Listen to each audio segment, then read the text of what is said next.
Microsoft word 2016 Urdu Hindi tutorials में मैं हो रही था। आज हम सीखने जा रहे हैं रेफरेंसेस टेब के बारे में, जिसमें हमारे पास table of contents tool bar है, उसके अलावा footnotes, citations in bibliography, captions, index और हमारे पास टेबल ऑफ अथॉरिटीज। इस तरह के हमारे पास ये टेब्स मौजूद हैं।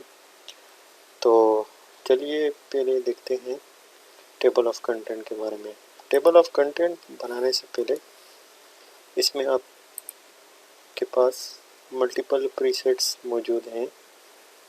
हमने कोई टेबल ऑफ कंटेंट बनाना हो, मैं इसको देख के निचले पेज पे ले आता हूँ। तो यहाँ पे हम टेबल ऑफ कंटेंट हमने बनाना हो, जहाँ पे अपने टेबल ऑफ कंटेंट इंसर्ट करना हो तो सिंपल यहाँ से आप कोई भी प्रीसेट यहाँ से अपने डॉक्यूमेंट की मुताबिक यहाँ से सिलेक्ट कीजिएगा और उस पर क्लिक करेंगे तो आपके पास वो यहाँ पे आ जाएगा। तो चलिए हम देखते हैं कि कैसे हम टेबल ऑफ कंटेंट को बना सकते हैं। इसके अलावा प्रीसेट के अलावा अगर आपके को कोई कस्टम टेबल ऑफ कंटेंट बनाना हो अपने उसके मुताबिक, डॉक्यूमेंट के मुताबिक जो कि आपकी रिक्वायरमेंट होती है, यहाँ से उसकी सेटिंग कर सकते हो। टेबल ऑफ इंडेक्स वगैरह यहाँ से आप, तो वो यहाँ पे उसके हाइपर लिंक आपको ऐसे नज़र आए। टेबल ऑफ कंटेंट के लिए हमारे पास इजी मेथड जो है बनाने के लिए ज़रूरी है कि हमारे हेडिंग कंटेंट हमें मालूम हो, जिनका हमें जिस तरह के यहाँ पे फॉर एग्जांपल मैंने एग्जांपल के लिए यहाँ पे कुछ कंटेंट जस्ट डमी कंटेंट यहाँ पे कोई लिखा हुआ है, तो इनकी हमें सबसे पहले क्या करना होगा, हेडिंग्स में इनको कन्वर्ट करना होगा। हेडिंग्स में कन्वर्ट करने के लिए जैसे कि मैंने स्टार्टिंग में आपको बताया था, होम टैब में जाएंगे हम, तो होम टैब के स्टाइल्स मेन्यू में हमारे पास हेडिंग मौजूद है। अगर आपको ये हेडिंग नहीं पसंद तो आप यहाँ से इसकी फॉर्मेटिंग कर सकते हैं। तो यहाँ से मैं इसकी फॉर्मेटिंग करता हूँ। तो time new Roman by default मैं इसका उठाता हूँ और इसका कलर मैं यहाँ से क्या कर देता हूँ, ब्लैक कलर में कर देता हूँ।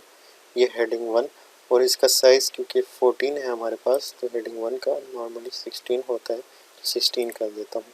तो ये मैंने 16 कर दिया और यहाँ से मैं मॉडिफाई करने के लिए इसके ऊपर राइट क्लिक करके यहाँ से update heading 1 to matching match selection, यहाँ से मैं इसको जैसे सिलेक्ट करूँगा यहाँ पे देखिए और हेडिंग 1 ऐसे बन गया। अब ये हमारे पास इसका सब हेडिंग है इंट्रोडक्शन का, तो हम यहाँ से इसको क्या कर देते हैं, सब हेडिंग को सिलेक्ट करते हैं। सिमिलर प्रोसेस आपने रिपीट करना है। ब्लैक कलर, यहाँ से टाइम न्यू रोमन और इसका जो हमारे पास नॉर्मली साइज़ होता है वो 14 होता है हेडिंग 2 का, तो 14 कर देते हैं और इसको सिलेक्ट करके यहाँ से हेडिंग 2 को हम मॉडिफाई कर देते हैं, सॉरी मॉडिफाई नहीं, अपडेट कर देते हैं। तो ये हमारा पास अपडेट हो जाएगा। उसके बाद हमारे पास हेडिंग 3 है। हेडिंग 3 हेडिंग 2 का सब हेडिंग है। तो हम हेडिंग 3 के लिए सिमिलरली हम प्रोसेस रिपीट करेंगे। यहाँ से उसका टाइम न्यू रोमन और उसको साइज़ हम दे देते हैं 13 यहाँ से दे देते हैं। यहाँ से कीबोर्ड से टाइप करके 13 यहाँ पे लिख देते हैं। 13 फॉर एग्जांपल मैंने इसको दे दिया, बोल्ड शेप में होना चाहिए और यहाँ पे आके मैं इसको अपडेट कर लूँगा। तो बाकी को हम क्या कर देते हैं, बाकियों को भी हम यहाँ से सिंपली इसको सेलेक्ट करके हेडिंग 3 पे क्लिक करके सेट कर देते हैं और ये हमारे पास क्योंकि हेडिंग 1 है तो हेडिंग 1 यहाँ से हमने दोबारा कर दी। तो ये हेडिंग 2 है, ये भी हेडिंग 2 है और हेडिंग 2 का सब हेडिंग 3 और ये भी हेडिंग 3। आप मज़ीद भी इसमें कर सकते हो, हेडिंग 4 तक भी बना सकते हो, मगर फ़िलहाल हम पार्ट 3 में हेडिंग 3 तक की बनाते हैं, क्योंकि हम बाकी अब प्रोसीजर सबका सेम ही है। तो ये हमने 3 हेडिंग बना लिए। अभी इसके बाद हमारे पास इनकी हम नंबरिंग करते हैं। नंबरिंग के लिए हम यहाँ पे ऑर्डर लिस्ट, ये मल्टीपल लिस्ट में जाएंगे और यहाँ से हेडिंग के हिसाब से इसकी नंबरिंग को सिलेक्ट करेंगे। तो ये इसके बाद हमारे पास ये सेकंड स्टेप में हमने क्या किया, उसकी जिसको अपने नंबरिंग देनी होती है उसको सिलेक्ट करके हमने इजीली सिलेक्ट करके तो यहाँ पे वो कर दिया। अभी जाते हैं हम इसका टेबल ऑफ कंटेंट बनाने के लिए। यहाँ पे हम इसका टेबल ऑफ कंटेंट इंक्लूड करना चाहते हैं, तो सिंपली टेबल ऑफ कंटेंट में जाएं और पहले वाला दूसरा वाला जो भी आपको, तो हम करते हैं इसमें से दूसरे वाले सिलेक्ट करते हैं। तो ये हमारे पास टेबल ऑफ कंटेंट बन गया। ये सबसे इजी मेथड है टेबल ऑफ कंटेंट बनाने का। तो ये ऑटोमेटिकली हमारे पास बन गया। अभी हम डमी टेक्स्ट इसके अंदर ऐड करते हैं। इंट्रोडक्शन के अंदर फॉर एग्जांपल मैं ऐड कर देता हूँ, कमांड देके रैंडम टेक्स्ट इसके अंदर ऐड कर देता हूँ। तो ये हमारे पास ऐड हो गया। इसके अंदर भी मैं is equal to RAND add कर देता हूँ, रैंडम टेक्स्ट। और इसके अंदर भी मैं is equal to RAND random text add कर देता हूँ। और इस तरह तमाम सेक्शन के अंदर रैंडम टेक्स्ट ऐड कर देता हूँ। तो फॉर एग्जांपल हमारी ये बस इसको मैं कॉपी करके यहाँ पे अपने डॉक्यूमेंट को फुली शेप दे देता हूँ।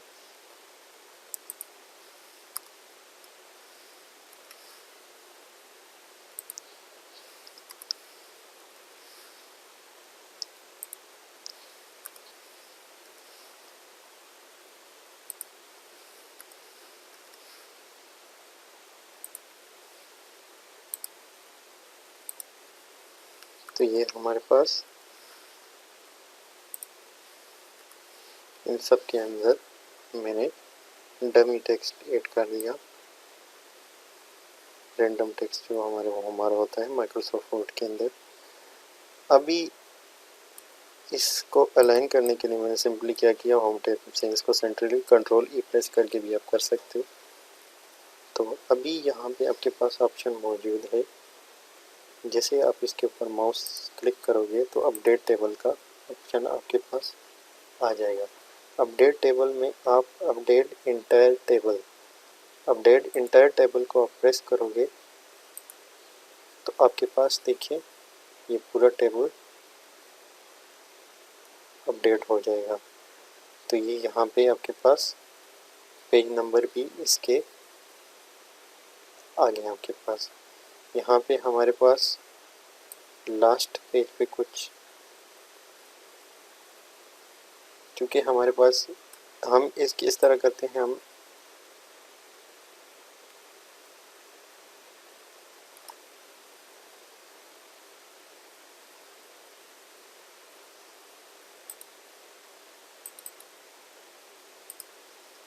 तो ये लास्ट पेज पे हमारे पास पिछला क्योंकि कंटेंट मौजूद था टेबल ऑफ कंटेंट, उसमें से भी हेडिंग्स को उठा रहे हैं। तो हम इसको दोबारा से अपडेट जैसे करेंगे हमारे पास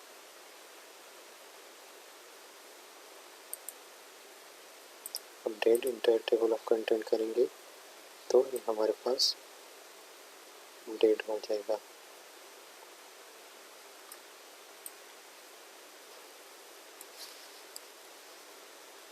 ये कंटेंट हमें नहीं चाहिए।